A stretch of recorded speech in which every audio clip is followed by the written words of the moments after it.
Good evening friends, welcome back to my channel. आज हांव ready करता मसाला चाय. आता आमचो येवन घेया स्पायसीस. 1 टेबलस्पून चाये पिठो, 1 टेबलस्पून जिंजर, सो cardamom, 1/4 spoon black pepper, 4 cloves, 1 cinnamon stick, 1 cup दूध आणि 1 कप उदक. आता आमी एक हितूंक सिनामम, कार्डामम, क्लोव्स आणि ब्लॅक पेपर घालून घेवपाची आणि तेजो बारीक पीठ करून घेवपाचो. आता आमी एक चाये आयदन घेवपाचें आणि तितूंक 1 कप उदक घालून घेवपाचें आणि तें उदक पयलें शिजोवपाचें. आता उदक शिजतरी चाये पीठ घालपाचो. मागीर तितूंत जिंजर एड करपाचें.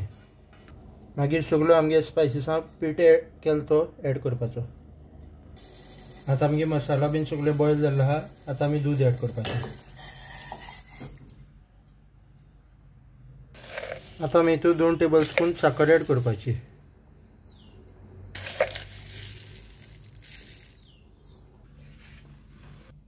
आमची मसाला टी रेडी जाल्ली आहा. So guys, thank you for watching this video. तुमकां हा व्हिडिओ लायक जालो जाल्यार तुमी लायक, कमेंट, शेअर, सबस्क्राईब कराय. विवा गोवा.